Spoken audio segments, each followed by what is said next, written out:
Depuis des siècles, l'être humain cherche à comprendre comment ralentir le temps. Vieillir plus lentement, vivre plus longtemps, repousser l'usure du corps et de l'esprit. Ce rêve a toujours accompagné notre histoire. On en retrouve la trace dans les légendes, dans la médecine traditionnelle et dans les mythes de toutes les civilisations. Aujourd'hui pourtant, ce rêve n'appartient plus au domaine du fantastique. Il commence à prendre la forme d'un projet scientifique concret. Et c'est en Chine qu'une équipe de chercheurs affirme avoir franchi une étape décisive. Leur découverte?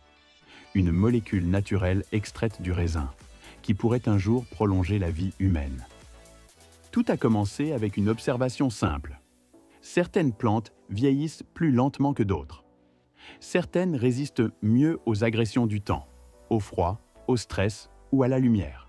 Ces résistances sont souvent liées à des molécules particulières appelées antioxydants. Ces substances protègent les cellules végétales contre l'oxydation, un processus chimique semblable à la rouille chez le métal, mais qui, chez l'être humain, détériore nos tissus et accélère le vieillissement. Parmi les fruits les plus riches en antioxydants, on trouve le raisin, et plus précisément ses graines. En étudiant leur composition, les chercheurs ont isolé un composé unique, la procyanidine C1. Cette molécule appartient à la grande famille des polyphénols, que l'on retrouve aussi dans le thé vert, le chocolat noir ou le vin rouge. Ces polyphénols sont connus depuis longtemps pour leurs effets protecteurs sur le cœur, les vaisseaux sanguins et la peau. Mais la procyanidine C1 semble aller plus loin. Elle n'agit pas seulement comme un bouclier, mais comme un mécanisme de nettoyage interne. Car au cœur du vieillissement biologique, il existe un phénomène souvent méconnu, la sénescence cellulaire. Dans notre organisme, les cellules se divisent sans cesse pour renouveler les tissus. Mais avec le temps, certaines finissent par s'arrêter. Elles ne meurent pas, mais elles ne se multiplient plus non plus. Ces cellules fatiguées, appelées cellules sénescentes, libèrent des substances inflammatoires qui affaiblissent les tissus environnants. C'est un peu comme si des lampes défectueuses restaient branchées et faisaient disjoncter tout le système. Leur accumulation dans les organes est aujourd'hui considérée comme l'une des causes majeures du vieillissement. La procyanidine C1 semble capable de cibler ces cellules défectueuses et d'aider le corps à les éliminer. C'est ce qu'on appelle un effet sénolytique. Autrement dit, la molécule agit comme un balayeur biologique, débarrassant l'organisme de ce qui l'encombre. Dans les expériences menées sur des souris, les résultats ont été impressionnants. Les animaux traités vivaient plus longtemps, restaient plus actifs et montraient moins de signes de dégénérescence. Mieux encore, leurs organes conservaient un fonctionnement plus jeune. Ces résultats ont poussé plusieurs laboratoires à s'y intéresser, et notamment une entreprise chinoise, Lonvi Biosciences, basée à Shanghai. Lonvi a décidé de transformer cette découverte en un médicament. Leur ambition est claire, créer une pilule capable de prolonger la durée de vie en bonne santé. Pas seulement pour vivre plus longtemps, mais pour vieillir sans perdre ses capacités physiques et mentales. Selon les premières annonces, cette pilule pourrait permettre d'atteindre 120 ans ou même 150 ans de vie humaine. Mais il faut rester prudent. Ces chiffres sont encore théoriques. Pour l'instant, les essais n'ont concerné que des animaux et les souris de laboratoire. Avant d'envisager une application humaine, il faudra passer par plusieurs phases d'expérimentation clinique, parfois longues de plusieurs années.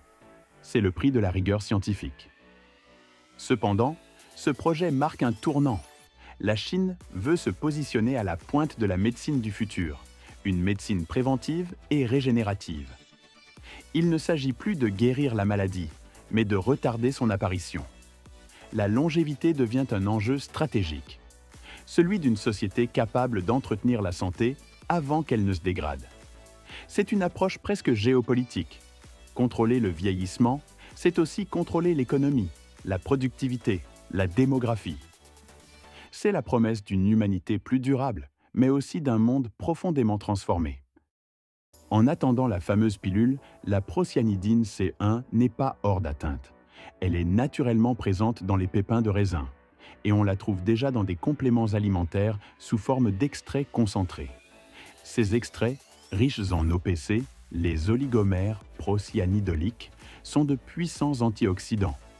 Ils agissent contre le stress oxydatif, réduisent l'inflammation et protègent les vaisseaux sanguins. De nombreuses études indépendantes ont montré qu'ils pouvaient améliorer la circulation, renforcer le cœur, soutenir le cerveau et préserver la peau. Concrètement, consommer des raisins avec leurs pépins ou prendre de temps à autre un extrait naturel de pépins de raisin peut déjà avoir des effets bénéfiques sur la santé. Ce n'est pas une solution miracle, mais c'est une aide. Ces molécules contribuent à maintenir la vitalité des cellules, à protéger l'ADN et à retarder certains effets visibles du vieillissement. Elles font partie de ces petits gestes simples qui, cumulés, entretiennent la longévité. Et leur usage est sans danger aux doses normales, car il s'agit de substances naturelles déjà présentes dans notre alimentation. Les chercheurs insistent cependant. La clé de la longévité ne se trouve pas dans un seul ingrédient. Elle se construit à travers un mode de vie complet. Une alimentation équilibrée, une activité physique régulière, un sommeil réparateur et la gestion du stress sont les piliers essentiels.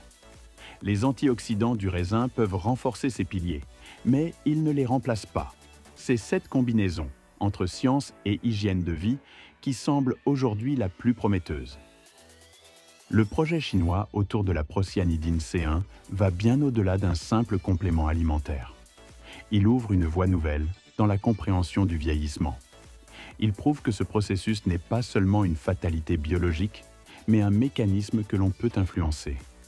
Ce n'est pas une promesse d'immortalité, mais un espoir d'équilibre, celui d'un vieillissement maîtrisé, plus lent, plus doux. Pourtant, cette quête soulève aussi des questions profondes.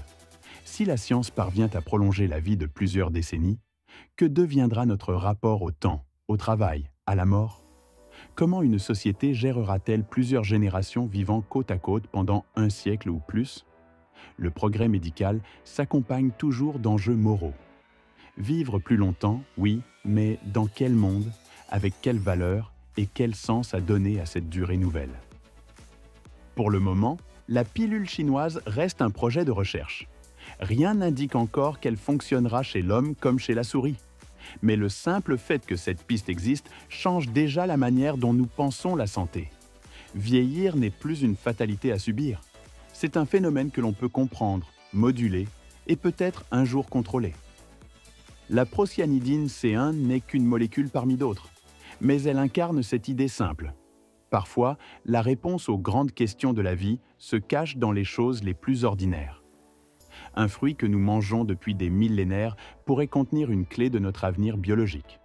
Le raisin, symbole de vitalité, de santé et de longévité, devient le point de départ d'une aventure scientifique qui dépasse les frontières de la médecine. Peut-être qu'un jour, vieillir ne sera plus un déclin, mais une transformation lente et maîtrisée. Peut-être que nos enfants connaîtront un monde où atteindre 120 ans en pleine forme sera banal.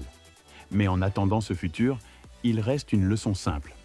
La longévité ne se cherche pas dans un laboratoire. Elle commence dans notre assiette, dans nos habitudes et dans la manière dont nous prenons soin de nous-mêmes.